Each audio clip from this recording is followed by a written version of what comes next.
Ces réseaux sociaux qui seront au cœur de l'intervention du président de la République ce soir, puisque le gouvernement veut les interdire aux moins de 15 ans, avec l'usage des téléphones portables, dès septembre 2026.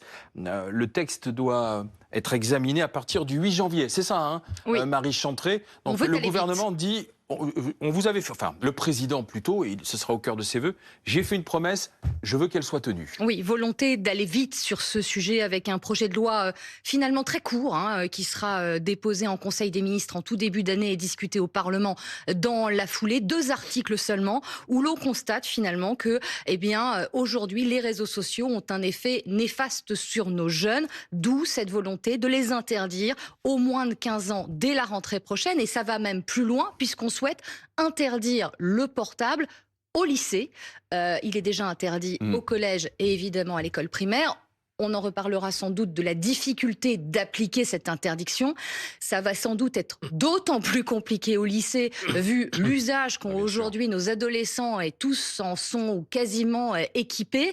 Et puis une forme aussi, on en reparlera peut-être, une forme d'hypocrisie très clairement aussi de nos autorités qui communiquent la grande majorité du temps sur ces petits appareils, qui publient des Oui, mais vidéos vont à dire, oui, mais longueur de nous, temps. c'est un outil de travail, bien évidemment. Sans doute, mais aujourd'hui, on constate, et c'est une réalité, les études sont là pour le dire, que cela a un effet, notamment le cyberharcèlement, notamment sur la nuit de nos enfants, parce qu'on est connecté H24 et qu'on n'arrête pas de regarder ces écrans qui altèrent le sommeil. C'est ça aussi le constat qui est fait.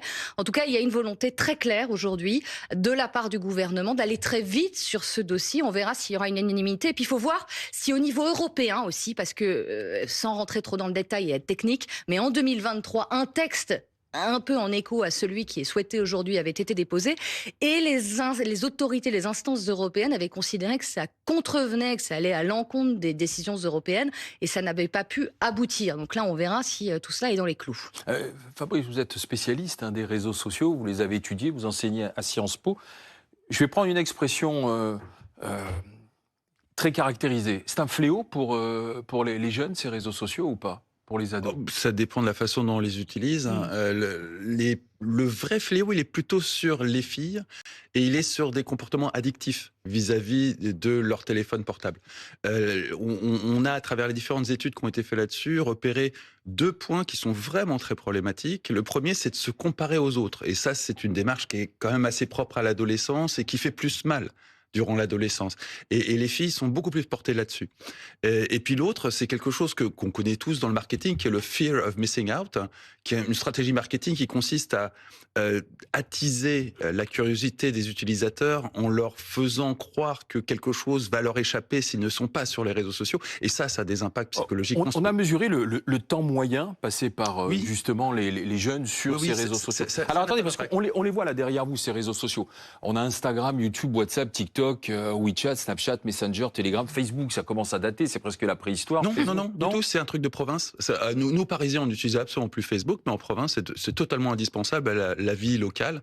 Le moindre petit village français a son groupe Facebook, et sans son groupe Facebook, ils auraient beaucoup de mal à se coordonner aujourd'hui parce qu'ils y sont habitués. Mais quel est le réseau social aujourd'hui le plus utilisé par ces jeunes qui sont visés, c'est-à-dire ces ados, quoi, en fait. Alors, les jeunes, c'est plutôt TikTok, Snapchat, des choses comme ça. Les adultes, en province, Facebook domine encore de la tête et des épaules. Le petit milieu parisiano-parisien, on est plus sur Twitter, mais c'est très spécifique à cette petite bulle qui est Paris. Et le plus addictif, alors, en fait, celui qui, aujourd'hui, fait que les jeunes ont toujours l'impression de rater quelque chose. C'est visiblement TikTok. Je vois Simotel, il est là, à lever les yeux au ciel en disant, on sait il a des enfants. C'est plutôt TikTok. Les Chinois, il faut reconnaître, ont su développer quelque chose qui est extrêmement addictif. Et donc, c'est contre cette addiction qu'on doit lutter. Enfin, j'allais vous dire, est-ce que c'est un problème législatif ou c'est un problème d'éducation parentale, tout simplement? C'est un problème d'éducation parentale. Donc c'est pas législatif. C'est la législation qui se substitue à l'autorité parentale, ce qui en dit long sur l'état de la société et l'état du gouvernement vis-à-vis d'adultes qui sont des électeurs qui considèrent comme des enfants. Donc là-dessus, on a un double problème. À la fois une société qui se décharge de ses responsabilités parentales sur des lois et sur des politiques, et puis des politiques qui répondent à cette demande et qui, du coup, traitent les électeurs comme des enfants. D'accord, mais vous dites c'est un problème d'éducation parentale. Sauf que quand on est ado, c'est le moment où on s'affranchit, où les parents commencent à lâcher un peu la bride, quoi. Parents qui sont eux-mêmes d'ailleurs sûrement sur Instagram, sur YouTube et autres. Et puis vous avez des applications aussi. Vous pouvez gérer en tant que parent l'utilisation du temps d'utilisation de vos enfants. Il y a du contrôle parental sur les smartphones. Un parent En dessous de 15 ans, il faut être vigilant, il faut dire non, stop, on peut pas. Oh là là, je ne vais pas me risquer à faire Non, mais comme vous étudiez le phénomène, vous voyez sa nocivité éventuellement. En dessous de 15 ans, il faut configurer un filtre parental sur le smartphone qu'on offre à ses enfants. De la même façon qu'il faut un filtre parental sur l'ordinateur qu'utilisent ses enfants. C'est la base de la base. À partir de là, il y a une responsabilité parentale. Si vous voyez que votre enfant a des conduites addictives avec son smartphone, il faut intervenir. Si vous voyez que votre enfant a une conduite tout à fait normale avec son smartphone et qu'il n'est pas dans une situation de dépendance, il n'y a pas vraiment de raison de s'inquiéter. Les études ne montrent pas un rapport entre le temps d'utilisation et les problèmes psychologiques qui en découlent. C'est vraiment sur la façon d'utiliser qu'on constate des problèmes psychologiques. Il y a des enfants qui... Ça veut dire quoi, la façon d'utiliser, en fait? Ce comportement addictif, ce besoin irrépressible de sortir son smartphone. Quand vous avez un rapport avec votre smartphone qui se relève de l'addiction, il y a un problème, que vous soyez enfant ou adulte. Il y a un problème. On est tout le temps là, en fait, à le toucher, à le tripoter, à le sortir, à faire juste des petits gestes, quoi, en fait, même si on regarde rien. Et puis on est en vacances, et puis tous les soirs on va faire ses petites stories pour même pour soi, même pas pour à la limite, même pas pour les autres. Non, ce qu'il y a, c'est que tout ce qui a changé dans ces produits-là, c'est qu'au départ c'était des produits commerciaux pour vendre de la pub, voilà, c'est devenu un peu la communication, et maintenant il y a ce côté un peu façonner le cerveau. Donc c'est vrai que c'est là où on commence un peu à s'interroger.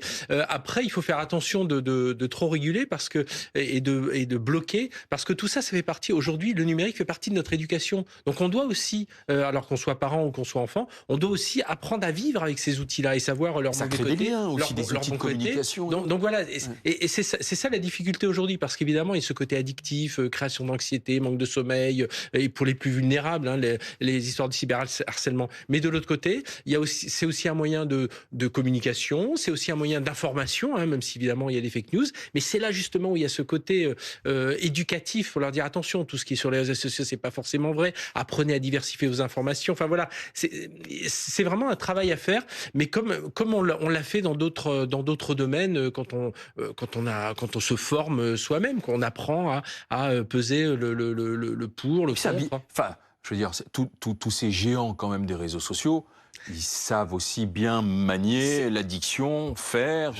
vous rendre accro, donner ce que vous voulez. C'est là où il faut ça génère des milliards. Est-ce qu'on doit être formé par sa famille? Est-ce qu'on doit être formé par l'école? Ou est-ce qu'on doit être formé par des gens américains? Donc c'est là où il faut trouver cet équilibre. Et puis on en parlera sans doute après. Mais là, on parle des réseaux sociaux, mais il y a l'intelligence artificielle qui arrive derrière. On va l'évoquer. Voilà. Mais restons sur le volet politique, justement, avec notre invitée, Laure Miller. Elle est députée Ensemble pour la République, députée élue de la Marne, rapporteure de cette commission d'enquête sur les effets psychologiques de TikTok sur les mineurs.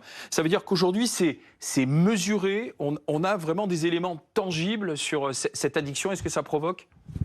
Oui, bien sûr. Bonjour. Merci de votre invitation. Bien sûr qu'aujourd'hui, on a de plus en plus d'études, et il en faudrait encore davantage, mais qui nous disent d'ores et déjà l'impact que peuvent avoir les réseaux sociaux sur le cerveau de nos enfants. On sait que nos enfants ont un cerveau qui est mature.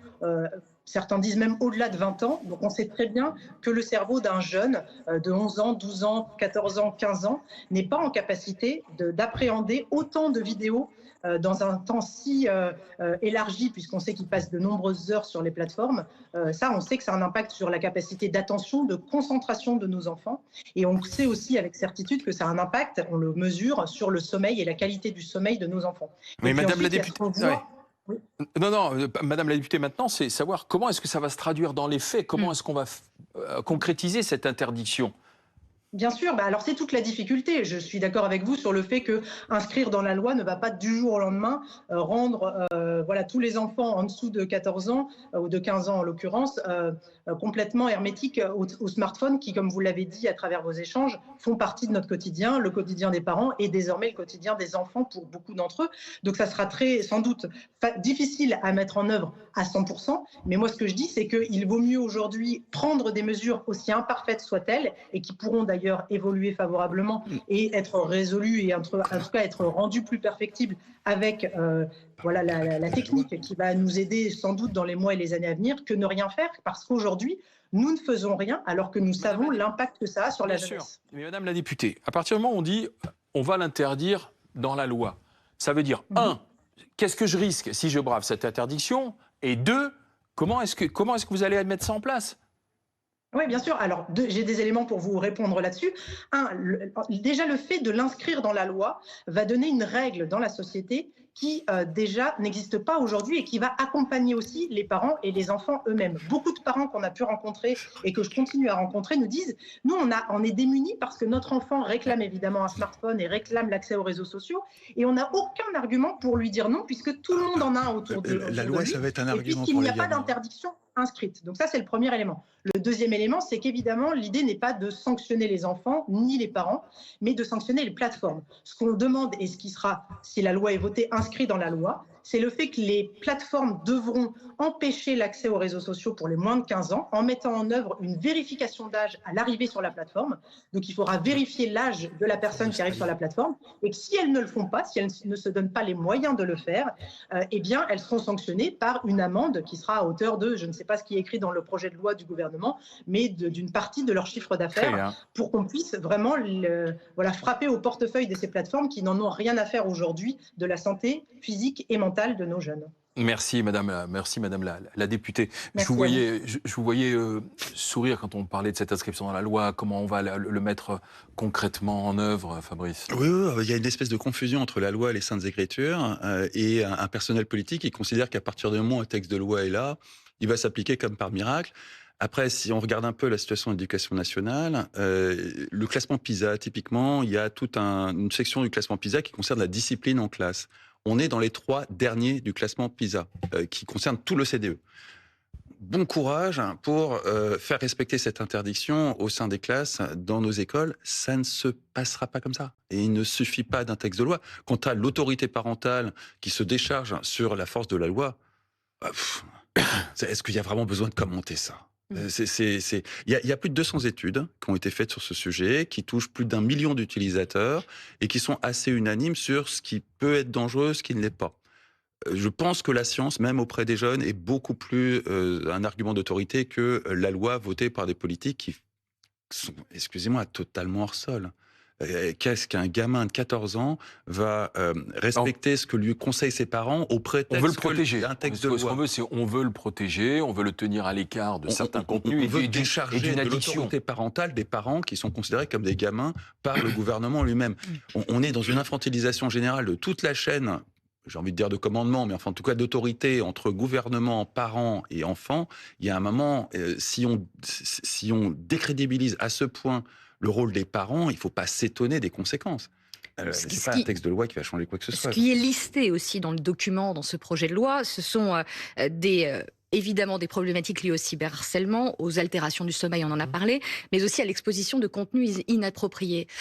Ce qui est en jeu aussi, c'est l'éducation de ces jeunes générations, notamment exposées à l'intelligence artificielle, notamment liées aussi aux ingérences étrangères. Et très clairement, je ne sais pas si vous vous souvenez d'une séquence récente du chef de l'État face à des lecteurs en province. Il avait cité cet exemple d'un chef d'État africain qui l'avait appelé suite à la publication d'une vidéo particulièrement bien fabriquée d'une journaliste française qui était générée par l'intelligence artificielle, qui expliquait qu'en France se passaient des émeutes, voire une guerre civile, voire un coup d'État, exactement. Et c'est ce qui est en jeu aussi, c'est l'éducation de nos jeunes générations face à ces production de vidéos en masse, exposées sans forcément être alertées sur le fait que ça puisse être complètement détourné et fabriqué. Et c'est une éducation sur le long terme aussi. Et c'est en cela que cette interdiction doit aussi s'accompagner sans doute d'une éducation et d'une appropriation de l'outil. Parce qu'encore une fois, je soulignais l'hypocrisie du moment, tous les politiques, pardonnez-moi, là en ce moment où on se parle, ils publient leurs vœux sur quoi ? Sur les réseaux sociaux. Ils s'expriment tous par ce canal-là. Et ils s'expriment aussi. Donc on ferait mieux de faire des campagnes pédagogique d'information. Un mot sur cette fausse vidéo dénoncée par Emmanuel Macron, outre le fait que n'importe quel gamin de 14 ans repérera immédiatement que c'est une blague. Vous êtes sûr de ça ? Certains. Emmanuel Macron... Moi, je ne suis pas certaine, vraiment. Emmanuel Macron qui appelle Pharos. Pharos n'est pas du tout... c'est la plateforme de signalement. C'est une plateforme de signalement, mais qui n'est pas en charge de lutter contre la désinformation. Et il le sait très bien. Pour ça, il faut passer par le DSA et les signaleurs de confiance.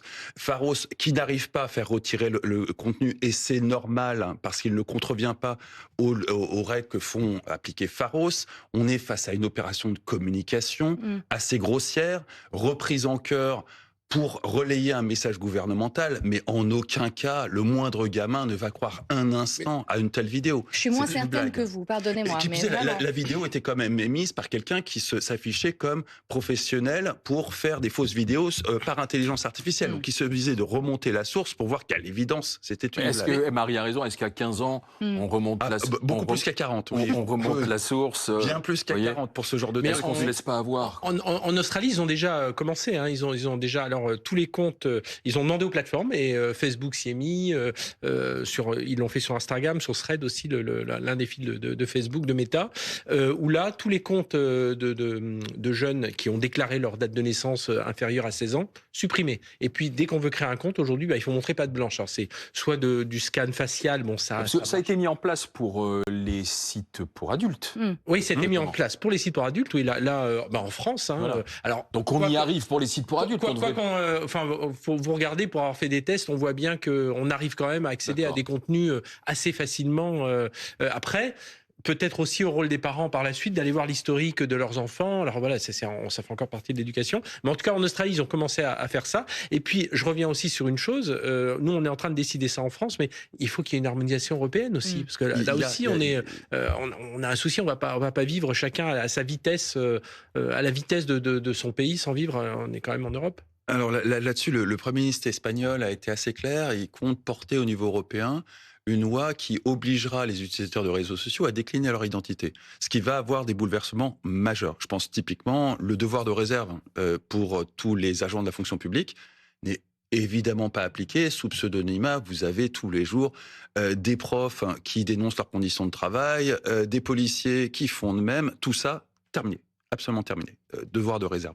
Donc on va avoir un effet très clair sur la prise de contrôle aussi de l'expression. De l'expression par des autorités à travers la gestion de l'identité sur les réseaux sociaux. Ça devrait arriver, alors si ça passe par l'Europe, ça va prendre un peu de temps, mais ça devrait arriver dans l'année qui vient, peut-être un peu plus tard. Et l'effet psychologique sur les utilisateurs de réseaux sociaux, et je pense vraiment à tous les gens qui, bon an, mal an, font office de lanceurs d'alerte, ne serait-ce que... Je pense vraiment au personnel enseignant qui n'est pas... Mais pourtant, regardez quand même... Chez les pédopsies, et Dieu sait qu'on a souvent fait le sujet ici, on a quand même aujourd'hui des lanceurs d'alerte, des autorités scientifiques qui disent on a un problème avec une nouvelle génération qui ne peut plus se passer de son portable, qui passe du temps à scroller, qui en manque de sommeil. Donc il y a un vrai sujet quand même. Je ne sais pas s'il doit passer par la loi. Qui ne déclinent pas leur identité vis-à-vis de leur employeur. Typiquement, tous les agents de la fonction publique. Si je suis un professeur d'université et que je m'exprime en mon nom pour dénoncer quelque chose, je ne lance pas une alerte contre l'institution dans laquelle je travaille. Donc on n'est pas vraiment dans le lanceur d'alerte. On n'est pas dans le lanceur d'alerte tel que... Non, mais il y a aujourd'hui bon nombre d'autorités scientifiques, de pédopsies, eux disent il y a un problème. C'est des scientifiques qui posent des études et ils ont bien raison de le faire. Et ils le font sous leur nom, il n'y a aucune raison de se cacher. Donc vous dites c'est plus aux parents réagir et c'est pas à la loi. Quoi. Non, je pense plutôt aux effets délétères de l'identité qui va être appliquée aux réseaux sociaux et qui va faire que tous les fonctionnaires de France et de Navarre seront tenus à une astreinte sur l'expression de ce qu'ils peuvent raconter sur leurs conditions de travail. Dans un pays comme la France, on a quand même une certaine tradition pour dénoncer ces conditions de travail. Ouais, ils le font quand même régulièrement. S'ils le font pas sur les réseaux sociaux, ils le font notamment via les syndicats et autres. Quoi. Donc, Oui, mais ils ont quand même pris l'habitude depuis 10-15 ans de le faire sur les réseaux sociaux. Le fait de les empêcher de faire ça va avoir des conséquences sociales. Un dernier mot. Oui, un dernier mot. Je pense qu'il faut. Je reviens sur l'intelligence artificielle parce que je pense qu'il faut se projeter aussi un peu plus loin parce que vous le voyez bien, un ChatGPT, alors ça peut aider à faire les devoirs, mais ChatGPT, ça devient un confident. ChatGPT commence à donner des conseils. Et à l'heure où on parlait d'enfants qui structurent leur cerveau assez jeunes, il y a peut-être aussi une chose à regarder de ce côté-là, parce qu'on a quand même une IA qui devient professeur, qui devient ami confident. Et voilà, le jour, on a vu qu'il y a déjà eu des accidents de suicide suite à des consultations, enfin des dialogues entre. Quand même. Et donc là, une vigilance. Mais c'est toujours la même chose, vigilance des parents autour de l'utilisation de tous ces outils. Merci, messieurs, dames.